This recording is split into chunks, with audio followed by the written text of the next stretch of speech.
बढ़ते हैं। जम्मू कश्मीर में अमरनाथ गुफा के पास बादल फटने से बड़े पैमाने पर तबाही मच गई। गुफा के पास के इलाके को पहाड़ों से गिरते पत्थर और पानी की तेज लहरें बर्बाद करने पर तुली दिखी, जिसका वीडियो लोगों ने मोबाइल से रिकॉर्ड कर लिया। इस मंजर को देखकर वहां मौजूद लोगों की रूह कांप उठी, क्योंकि बादल फटने के बाद बारिश के साथ पहाड़ से मलबा भी बरसने लगा, जो नीचे आकर सब कुछ बर्बाद करने पर तुला दिखा। ये खतरनाक तब हो गया जब ऊपर से मिट्टी के साथ छोटे बड़े पत्थर काफी देर तक नीचे गिरते रहे। इस भयानक तस्वीर को देखकर वहाँ के आम लोग सहम गए। पत्थर आ रहे पूरा। इस आसमानी आफत ने सबसे पहले बीएसएफ के टेंट को निशाना बनाया। इसके बाद वहां की कुछ इमारतें भी इसकी जद में आ गईं। बिगड़ते हालात को संभालने के लिए वहां तुरंत ही एसडीआरएफ की 2 टीमें तैनात कर दी गईं। इस बीच गृह मंत्री अमित शाह ने ट्वीट कर ये जानकारी दी कि इस मुद्दे पर उनकी जम्मू कश्मीर के उपराज्यपाल मनोज सिन्हा से बात हुई और उसके बाद एनडीआरएफ की एक टीम को अमरनाथ गुफा के पास भेजने का फैसला लिया गया। पहलगाम में बादल फटने की घटना का असर उसके आसपास के कई इलाकों में भी हुआ, जबकि जम्मू कश्मीर के कुछ जिलों में भारी बारिश ने तबाही मचाई, जिसमें एक जिला राजौरी भी है, जहां लगातार हो रही भारी बारिश के बाद एक नदी बेकाबू हो गई और उसके पानी की लहरें डराने लगी। उनमें एक जिला राजौरी भी है, जहां लगातार हो रही भारी बारिश के बाद एक नदी बेकाबू हो गई, उसके पानी की लहरें डराने लगी। अपनी हदों को तोड़ते हुए पहले तो पुल को जोड़ने वाली सड़क को उसने लील लिया, उसके बाद पुल को भी अपने साथ बहा ले गई। थोड़ी ही देर में सड़क और पुल दोनों का नामो निशान तक मिट गया। इतना ही नहीं, तवी नदी में अचानक आई बाढ़ में एक लड़का फंस गया, जिसे एसडीआरएफ और पुलिस के जवानों ने बहने से बचा लिया। इसके अलावा प्रशासन ने तवी नदी के लगातार बढ़ते जलस्तर को देखते हुए पास के इलाके को खाली करवा लिया। गांदरबल में भी हालात राजौरी की तरह ही दिखाई दिए। वहां सिंध नदी में अचानक बाढ़ आ गई, जिसकी वजह से 3 लोग नदी की दूसरी तरफ फंस गए। बाद में उन्हें एक जाबाज ने अपनी जान जोखिम में डालकर उन्हें बचाने के लिए पानी की तेज लहरों में कूद गया। जासूसी कांड पर विपक्ष ने सड़क से संसद तक प्रदर्शन जारी रखा। लोकसभा में तो उसके सांसदों ने पर्चे तक फेंके। मॉनसून सत्र के दौरान सदन के अंदर करीब रोजाना कांग्रेस और दूसरी विपक्षी पार्टियां इस मुद्दे पर हंगामा कर रही हैं, जबकि आईटी मंत्री जासूसी के आरोपों को सदन के अंदर खारिज कर चुके हैं। लेकिन विपक्ष ने जासूसी कांड पर बवाल जारी रखा। हद तो तब हो गई जब लोकसभा में विपक्षी सांसदों ने शोर करते हुए पर्चे उछाले। 12:30 तक स्थगित की जाती है। आरोप है कि ये पर्चे स्पीकर की चेयर की तरफ फेंके गए, जिसके बाद सत्ता पक्ष के सांसद खड़े हो गए। हंगामा बढ़ा तो सदन की कार्यवाही स्थगित करनी पड़ी। सदन की कार्यवाही शुरू होने से पहले विपक्षी पार्टियों ने बारिश में भीगते हुए संसद से विजय चौक तक मार्च भी निकाला। कई दिनों से संसद नहीं चल पा रही है और उस मसले को लेकर के लगातार जांच की मांग कर रही है। कांग्रेस सुप्रीम कोर्ट मॉनिटर्ड जांच की मांग कर रही है। तमाम जो दल हैं, लगभग 14 पॉलिटिकल पार्टियां हैं विपक्ष की, जो यहाँ पर प्रदर्शन कर रही हैं। जिसके बाद बारिश में भीगते हुए ये सभी सांसद मीडिया से बात करने पहुंचे और राहुल गांधी ने पेगासस सॉफ्टवेयर से जासूसी कराए जाने के आरोप पर सरकार से सवाल पूछे। क्या हिंदुस्तान की सरकार ने अपने लोगों पर पेगासस हथियार का इस्तेमाल किया, हाँ या ना? हम सिर्फ ये जानना चाहते हैं। विपक्षी पार्टियों की जासूसी कांड पर एक बैठक भी हुई, लेकिन बीजेपी ने विपक्ष पर पूरी तैयारी के साथ पलटवार किया और राहुल को वो दिन याद दिलाया जब आईटी मंत्री के हाथ से कागज छीन लिए गए थे। राहुल जी, पेगासस पर ही आईटी मंत्री पार्लियामेंट में उत्तर दे रहे थे, मगर आप लोगों ने क्या किया? आप लोगों ने कागज को आदरणीय मंत्री जी के हाथ से छीन करके फाड़ दिया। खबर है कि सरकार सदन में पर्चे उछाले जाने के मामले में भी सख्त कार्रवाई की मांग करने वाली है।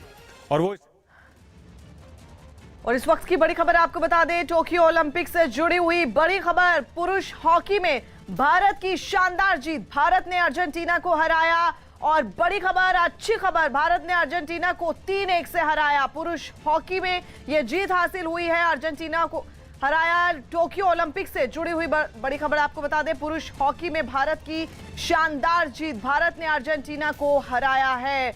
बड़ी खबर और अच्छी खबर, ये जीत 3-1 से हासिल की पुरुष हॉकी टीम ने टोक्यो ओलंपिक्स में। लगातार भारतीय खिलाड़ियों का अच्छा प्रदर्शन और पुरुष हॉकी में भारत ने ये जीत हासिल की है, अर्जेंटीना को हराया है। 3-1 से ये जीत हासिल की है और अर्जेंटीना को हरा दिया। अमृत हमारे सहयोगी इस वक्त फोन लाइन पर मौजूद है। अमृत, और क्या जानकारी? देखिए, ये जीत इसलिए बड़ी हो जाती है क्योंकि आपने ओलंपिक चैंपियन को हराया है, ये हमें नहीं भूलना चाहिए। दिल्ली के पास हरियाणा के गुरुग्राम में बारिश ने ऐसी आफत मचाई कि पूरा शहर पानी पानी हो गया। आम लोग तो इससे परेशान दिखे ही, साथ ही बीजेपी विधायक सुधीर सिंगला के घर में भी पानी भर गया, जिससे उनके घर और दफ्तर की शक्ल ही बदल गई। ऑफिस में रखी किताबों और दस्तावेजों को आनन फानन में टेबल पर रख दिया गया ताकि उन्हें भीगने से बचाया जा सके। बीजेपी विधायक सुधीर सिंगला के घर की हालत तो और खराब थी। बिस्तर हो या खाने की टेबल या फिर फ्रिज, सब कुछ पानी में डूबा नजर आया। कमरों में तो पानी भरा ही, बिजली के स्विच बोर्ड से पानी फव्वारे की तरह निकल पड़ा। देखिए किस कदर उन्होंने, विधायक जो है उन्होंने अपने घर में पानी को रोकने के लिए जो है किस तरह की व्यवस्था की है, लेकिन वो पानी को रोक नहीं पाए। विधायक के घर में इतना पानी भर गया कि उसे मोटर लगाकर निकालने की नौबत आ गई, और जहां ये पानी फेंका जा रहा था वहां के हाल तो और भी बुरे हो गए। आसपास का सारा इलाका पानी में डूबा नजर आया। हर कोई अपने घर से गंदे पानी को बाहर निकालने में जुटा रहा। लेकिन गुरुग्राम में यह हाल केवल निचले इलाकों का ही नहीं था, बल्कि शहर की चौड़ी सड़कों पर भी घुटनों तक पानी भर गया। और हालात ऐसे थे कि सड़क पर चलने वाली गाड़ियों के पहिए पानी में समा गए और वो रेंग रेंग कर आगे बढ़ती नजर आईं। कुछ जगहों पर तो स्कूटर पानी में ही फंस गए। सड़कों पर जल जमाव इतना कि लोग ठीक से पैदल तक नहीं चल सकते थे। कुछ जगहों पर तो भारी भरकम पोटलियां पानी में बहती नजर आईं, तो वहीं इस पानी ने पौष इलाकों के घरों और दुकानों पर भी धावा बोल दिया। बड़ी खबर आ रही है टोक्यो ओलंपिक से जुड़ी हुई। बैडमिंटन खिलाड़ी पीवी सिंधु महिला सिंगल्स के क्वार्टर फाइनल में पहुंच गई हैं। सिंधु ने डेनमार्क की खिलाड़ी को 21-15, 21-13 से हराया। शुक्रवार को क्वार्टर फाइनल।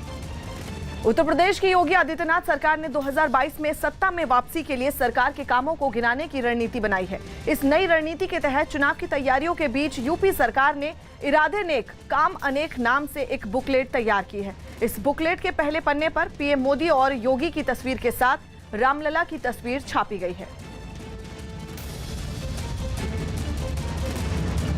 ग्रीस की राजधानी एथेंस से डरा देने वाली तस्वीरें सामने आई। वहां के जंगलों में लगी भीषण आग ने आसपास के रिहायशी इलाकों के लोगों की मुसीबत बढ़ा दी। हालांकि दमकल कर्मियों ने काफी हद तक इस पर काबू पा लिया, लेकिन कई जंगल अब भी आग की चपेट में, जिसकी गवाही ये तस्वीरें दे रही हैं, जिनमें जंगल के एक हिस्से में लगी आग को बुझाने के लिए दमकल विभाग के लोग जूझते नजर आए। एक तरफ नीचे जमीन पर राहत और बचाव दल के लोग मोर्चे पर डटे दिखे, तो दूसरी ओर आसमान से चारों तरफ काला धुआं फैलता नजर आया। ऐसी आग पर काबू पाना दमकल कर्मियों के लिए बहुत बड़ी चुनौती साबित हुआ, लेकिन कड़ी मशक्कत करते हुए दमकल कर्मी अपने काम पर लगे रहे, जिसके लिए इन लोगों ने हवाई जहाज की भी मदद ली।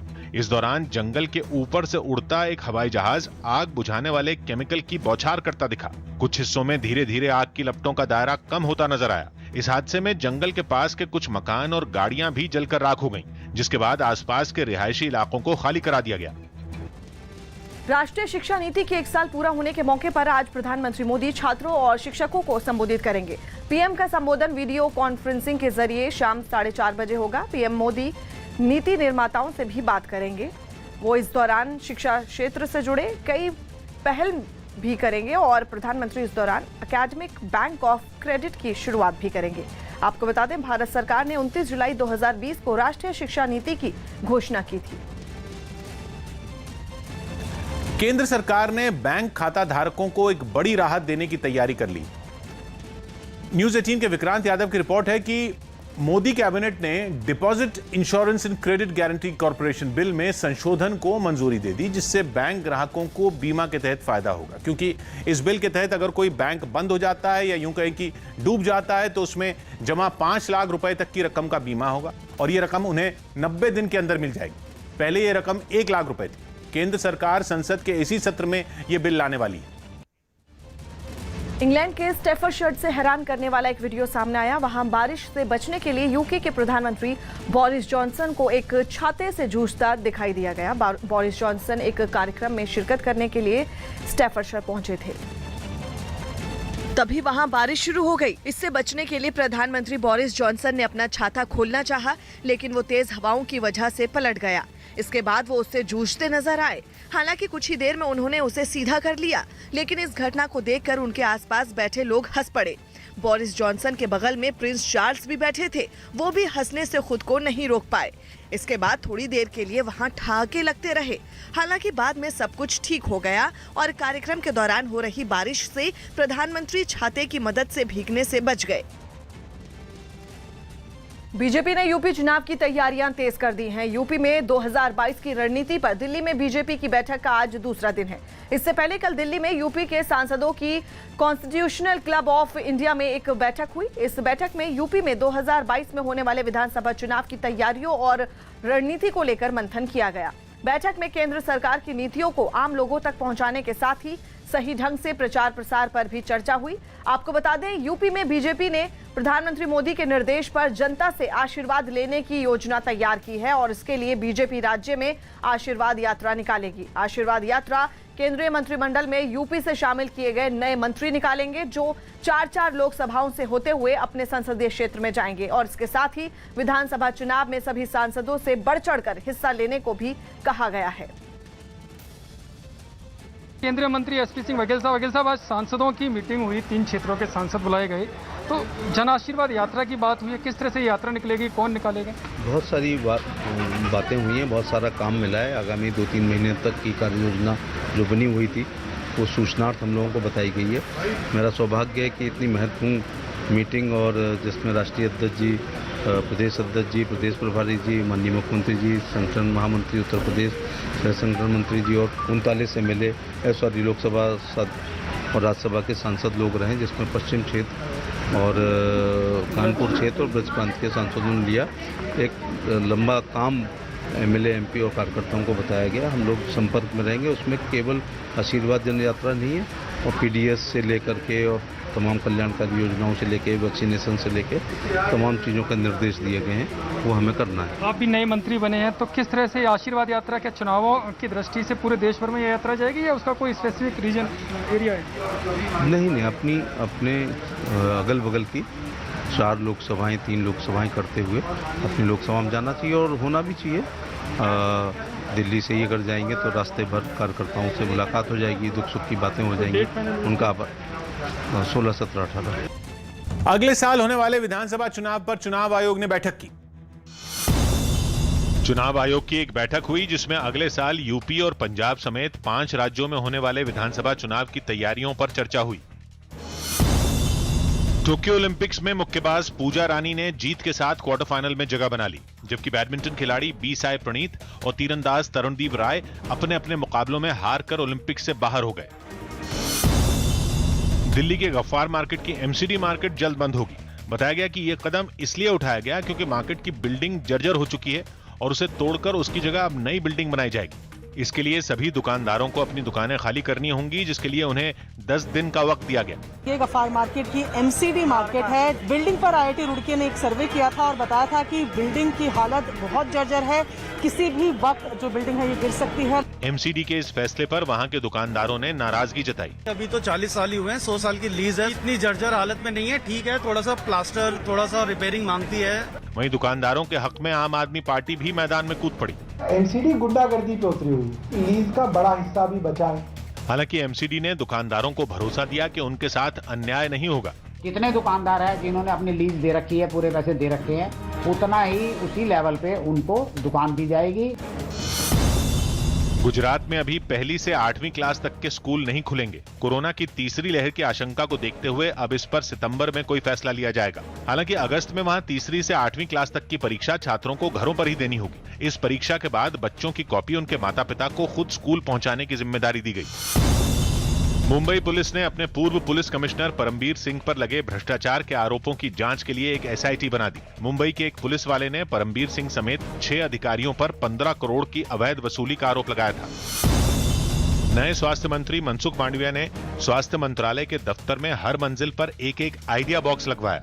इन बॉक्स में स्वास्थ्य विभाग के कर्मचारी अपने विभाग की समस्या और उससे निपटने के तरीकों की जानकारी दे सकते हैं। बड़ी खबर अश्लील फिल्म बनाने के आरोपी राज कुंद्रा से जुड़ी हुई। अश्लील फिल्म मामले में बॉम्बे हाईकोर्ट में राज कुंद्रा पर आज सुनवाई होगी।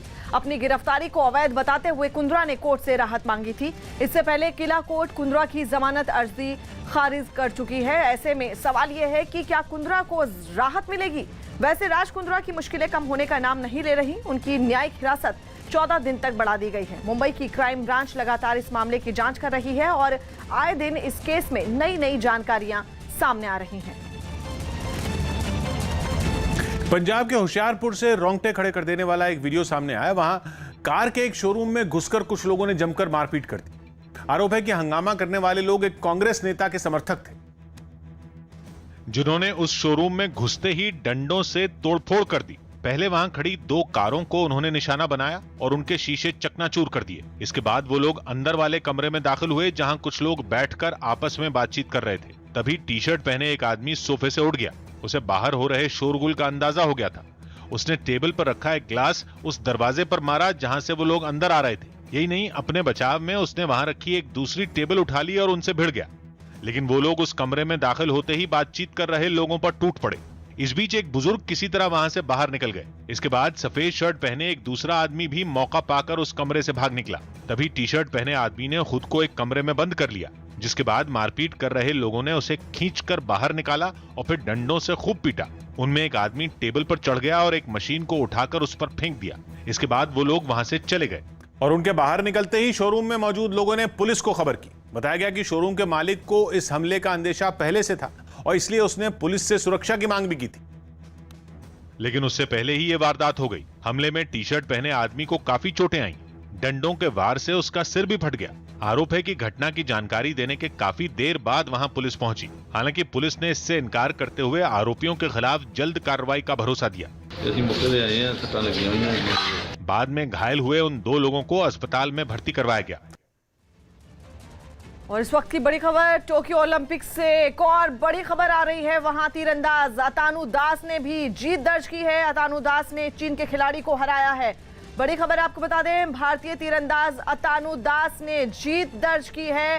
चीन के खिलाड़ी को अतानु दास ने हराया है। अमृत हमारे सहयोगी इस वक्त फोन लाइन पर मौजूद है। अमृत, एक और अच्छी खबर,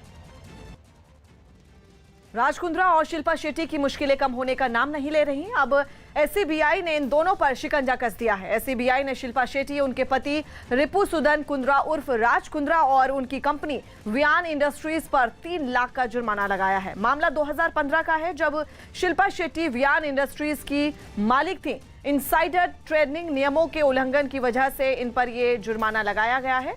2020 में शिल्पा शेट्टी ने कंपनी से रिजाइन कर दिया था। उत्तराखंड में जोरदार बारिश की वजह से हालात बिगड़ गए। वहां मौसम विभाग ने भारी बारिश का अनुमान जताया था और आखिर में वही हुआ, जिसके बाद वहां के कई नदी नाले उफान पर आ गए और उनके पानी ने हाहाकार मचा दिया। बारिश और सैलाब की दिल दहला देने वाली तस्वीरें ऋषिकेश से सामने आई। वहां एक गाड़ी एक पहाड़ी नदी के बहाव में फंस गई। लहरें इतनी तेज थी कि वो गाड़ी को किसी भी वक्त बहा सकती थी। हालांकि गाड़ी में मौजूद ड्राइवर खिड़की के रास्ते किसी तरह बाहर निकल आया। भारी बारिश के बाद इस बरसाती नदी में इतना पानी बढ़ गया कि वो किनारे तोड़कर सड़क के ऊपर से बहने लगी। ऐसे में जब उस गाड़ी ने सड़क पार करने की कोशिश की तो वो बहाव की चपेट में आ गई। देहरादून में भी कुछ यही हाल नजर आया। वहां तो सैलाब एक मंदिर तक पहुंच गया। तस्वीरों में नदी का पानी किसी झरने की तरह तेजी से बहता नजर आया। कई रिहायशी इलाके भी बाढ़ की चपेट में आ गए। एक तस्वीर में एक गाड़ी पानी में बिल्कुल डूबी हुई दिखाई दी। मसूरी के केम्प्टी फॉल्स तो जैसे तांडव करते नजर आए। झरने की जगह पानी की मोटी धाराएं बहती दिखाई दी। खूबसूरत से दिखने वाले केम्प्टी फॉल्स लोगों को डराने लगे। ऐसा लगा जैसे झरना सब कुछ बहा ले जाएगा। हालात देखते हुए झरने के आसपास रहने वाले लोगों को वहां से हटा लिया गया। लेकिन सिर्फ बारिश और उसकी वजह से आए सैलाब ने ही लोगों की मुसीबत नहीं बढ़ाई। कई जगहों से पहाड़ खिसकने की खबरें भी सामने आई, जिसकी वजह से रास्ते बंद हो गए और लोग रास्ते में ही फंस गए। ऐसे ही रोंगटे खड़े कर देने वाली तस्वीर उत्तरकाशी से सामने आई। वहां गंगोत्री नेशनल हाईवे पर पहाड़ के साथ बनी एक दीवार मलबे के साथ नीचे गिर गई। कंक्रीट की ये दीवार पहाड़ से आने वाले मलबे को रोकने के लिए ही बनाई गई थी ताकि रास्ता सुरक्षित रहे, लेकिन कुदरत के आगे कंक्रीट भी फेल हो गया। कुछ यही हाल कोट द्वार के नजर आए। वहाँ तो पहाड़ से गिरने वाला बारिश का पानी सड़क से होकर बहने लगा। ऐसा लगा जैसे वहाँ सड़क नहीं कोई झरना बह रहा हो। पानी के साथ मलबा आने से रास्ता बंद हो गया और दोनों तरफ गाड़ियों की लंबी लाइन लग गई। बाद में खुदाई करने वाली मशीन की मदद से मलबा हटाया गया, तब जाकर गाड़ियों को वहाँ से निकाला जा सका। पीएम मोदी के निर्देश पर बीजेपी उत्तर प्रदेश में आशीर्वाद यात्रा निकालेगी। उत्तर प्रदेश में बीजेपी ने पीएम मोदी के निर्देश पर जनता से आशीर्वाद लेने की योजना तैयार की है और इसके लिए बीजेपी राज्य में आशीर्वाद यात्रा निकालेगी। आशीर्वाद यात्रा केंद्रीय मंत्रिमंडल में यूपी में शामिल किए गए सभी 7 मंत्री निकालेंगे, जो 4-4 लोकसभाओं से होते हुए अपने संसदीय क्षेत्र में जाएंगे। इस दौरान वो लोगों से मुलाकात करेंगे और उनसे आशीर्वाद लेंगे। ये यात्रा 16, 17 और 18 अगस्त को निकाली जाएगी। आज से दिल्ली में विधानसभा के मॉनसून सत्र की शुरुआत हो रही है। खबर है कि मॉनसून सत्र के पहले दिन दिल्ली के नए पुलिस कमिश्नर राकेश अस्थाना की नियुक्ति पर चर्चा हो सकती है। श्रीलंका ने T20 सीरीज के दूसरे मैच में भारत को 4 विकेट से हरा दिया। इस जीत के साथ श्रीलंका ने 3 मैचों की सीरीज में 1-1 की बराबरी हासिल कर ली। भारत ने पहले बल्लेबाजी करते हुए 20 ओवरों में 5 विकेट खोकर सिर्फ 132 रन बनाए, जिसके जवाब में उतरी श्रीलंका की टीम ने धनंजय डिसिल्वा की 40 रनों की बेहतरीन पारी के दम पर मैच अपने नाम कर लिया। भारतीय टीम ने इस मैच में कई बदलाव किए थे और 4 खिलाड़ियों ने डेब्यू किया था। प्रधानमंत्री नरेंद्र मोदी 5 अगस्त को उत्तर प्रदेश के सभी राशन दुकानदारों को वीडियो कॉन्फ्रेंसिंग के जरिए संबोधित करेंगे। प्रधानमंत्री गरीब अनाज योजना के तहत गरीबों को जो मुफ्त अनाज दिया जा रहा है, उसे लेकर पीएम मोदी अपनी बात रखेंगे। भारत के 2 दिनों के दौरे पर आए अमेरिकी विदेश मंत्री एंटनी ब्लिंकेन ने प्रधानमंत्री नरेंद्र मोदी से मुलाकात की। मुलाकात के दौरान पीएम मोदी ने कहा कि दोनों देशों का समाज लोकतंत्र और मूल्यों और स्वतंत्रता के प्रति गहरी प्रतिबद्धता रखता है। तो वहीं अमेरिकी विदेश मंत्री ने दोनों देशों के बीच द्विपक्षीय और दूसरे मसलों पर बढ़ते संबंधों की तारीफ की। बाद में पीएम मोदी ने ट्वीट कर बताया कि वो दोनों देशों की सामरिक साझेदारी को मजबूत करने की राष्ट्रपति जो बाइडेन की प्रतिबद्धता का स्वागत करते हैं। उत्तर प्रदेश की योगी आदित्यनाथ सरकार ने 2022 में सत्ता में वापसी के लिए सरकार के कामों को गिनाने की रणनीति बनाई है। इस नई रणनीति के तहत चुनाव की तैयारियों के बीच यूपी सरकार ने इरादे नेक काम अनेक नाम से विकास की एक बुकलेट तैयार की है। इस बुकलेट के पहले पन्ने पर पीएम मोदी और योगी की तस्वीर के साथ रामलला की तस्वीर छापी गई है। कांग्रेस में अंदरूनी घमासान इतनी गहरी पैठ कर चुका है कि एक जगह झगड़ा खत्म नहीं होता कि दूसरी जगह शुरू हो जाता है। पंजाब के बाद राजस्थान में गहलोत और पायलट के बीच की खींचतान को खत्म करने की कोशिश हो रही है। मंत्रिमंडल में फेरबदल की इस कोशिश का नतीजा सामने आना बाकी है, लेकिन इस बीच छत्तीसगढ़ कांग्रेस की कलह भी सरेआम हो गई है। फिलहाल सबकी नजर राजस्थान कांग्रेस पर है, जिसका झगड़ा सुलझाने के लिए अजय माकन जयपुर में है। बीती रात जयपुर पहुंचे माकन आज सुबह राजस्थान विधानसभा पहुंचे और उन्होंने एक-एक कर कांग्रेस के विधायकों से बातचीत शुरू की। माकन इस बातचीत के आधार पर गहलोत सरकार में फेरबदल के लिए रिपोर्ट तैयार करेंगे, जिसके जरिए सचिन पायलट और अशोक गहलोत खेमे के असंतोष को दूर करने की कोशिश होगी। विधानसभा में विधायकों से मिलने से पहले माकन ने स्पीकर सीपी जोशी से उनके घर पर मुलाकात की। यहाँ माकन ने कुछ मंत्रियों और पायलट गुट के कुछ नेताओं से भी बातचीत की। बताया गया कि इस मुलाकात में कांग्रेस के राजस्थान प्रभारी ने मंत्रियों से उनकी उपलब्धियां पूछी और पार्टी को मजबूत करने की उनकी कोशिशों का ब्यौरा मांगा। सरकार की वर्किंग किस तरह से चल रही है, क्या वो सारा बात फीडबैक मैंने दिया और हम ये मानते हैं कि इस फीडबैक के रिजल्ट निश्चित रूप से पॉजिटिव आएंगे। और ओवरऑल हर एमएलए जब 1-to-1 मिल रहा है तो अपनी मन की बात भी करता है, बताता भी है, उसका भी रिजल्ट वो भी जवाब देते हैं। कोई उसके प्रॉब्लम है या कोई शिकायत है वो बता सकता है। 1-to-1 मीटिंग इसलिए मेरे पास ऐसी कोई भी बात नहीं आई। सब एमएलए मेरे साथ थे, मुझे प्रभारी जी ने ऐसी कोई बात नहीं बताई कि आपके प्रति कोई शिकायत है। बताया गया कि जिस तरह स्कूल में बच्चों की परीक्षा होती है, कुछ उसी अंदाज में विधायकों के फीडबैक लेने का काम हुआ। हर विधायक से 7 सवाल पूछे गए। इन सवालों के जवाब में लिखित नोट लिए गए। सभी विधायकों से पूछा गया कि जिले के प्रभारी मंत्री कैसा काम कर रहे हैं, उनके खिलाफ कोई शिकायत तो नहीं। तो दूसरा सवाल सरकार की विकास की योजनाओं का काम कैसे चल रहा है, ये था। इसके बाद उन्होंने पूछा कि आपको कोई शिकायत हो तो बताएं। तो वहीं चौथा सवाल जिलाध्यक्ष किसे बनाया जाए, नाम सुझाने के लिए कहा गया। पांचवें सवाल में ब्लॉक अध्यक्ष किसे बना सकते हैं, इसका सुझाव मांगा गया। तो वहीं छठवां सवाल राजनीतिक नियुक्ति के लिए आपके क्षेत्र से प्रभावी नेता या कार्यकर्ता का नाम बताइए था। साथ ही सातवां सवाल था कि राजस्थान में सरकार रिपीट कैसे हो सकती है। सरकार की परफॉर्मेंस के बारे में विशेष रूप से कोई नहीं पूछा गया, लेकिन हमने अपनी बात को रख दिया है। जो भी रिजल्ट आएगा अच्छा आएगा। मैं तो ये कहता हूँ रिजल्ट पे ध्यान दीजिए, रिजल्ट होगा वो अच्छा होगा, हम तो ये विश्वास कर सकते हैं। बताया गया कि इन्हीं सवालों के जवाब के आधार पर गहलोत मंत्रिमंडल में फेरबदल होगा और निगम बोर्ड से लेकर ब्लॉक और जिला स्तर पर पार्टी में पद दिए जाएंगे। जिन विधायकों से माकन आज बात नहीं कर पाए उनसे कल बातचीत होगी। कांग्रेस की इस कवायद पर बीजेपी ने तीखा हमला किया। बीजेपी का आरोप है कि विधानसभा में इस तरह की गतिविधियों से सदन के सम्मान पर चोट पहुंचती है। इतनी लंबी चौड़ी जगह पड़ी है, वहाँ कहीं भी अगर करते तो मैं सोचता हूँ कम से कम इस विधानसभा के इस परिसर का एक तरह से अच्छा सम्मान बना रहे। मैं सोचता हूँ सबसे व्यक्तिगत पूछने का मतलब कहीं न कहीं और ज्यादा गड़बड़ लगता है। बड़ी खबर आपको बता दें, जम्मू कश्मीर से बड़ी खबर आ रही है। न्यूज 18 के नीतीश कुमार की खबर है कि एक बार फिर आतंकी जम्मू एयरफोर्स स्टेशन को ड्रोन के जरिए निशाना बना सकते हैं। खबर है कि इसके लिए आईएसआई ने आतंकी संगठन जैश और लश्कर के साथ मिलकर ड्रोन हमले की साजिश रची है। नीतीश कुमार हमारे सहयोगी इस वक्त फोन लाइन पर मौजूद हैं। नीतीश, और क्या जानकारी?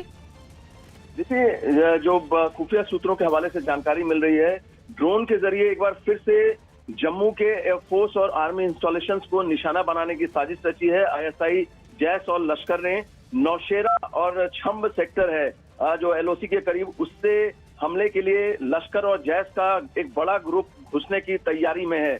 इससे पहले आपको याद होगा कि 29 जून को जम्मू के सतवारी एयरफोर्स स्टेशन के टेक्निकल एरिया में ड्रोन के जरिए 2 एक्सप्लोसिव गिराए गए थे।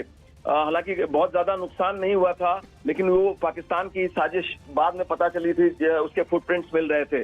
तो अब जो है फिर से एक बार जम्मू में एयरफोर्स स्टेशन हो या फिर आर्मी इंस्टॉलेशन, जो खुफिया जानकारी मिल रही है, उनको टारगेट करने की साजिश है आईएसआई, जैश और लश्कर की। शुक्रिया नीतीश।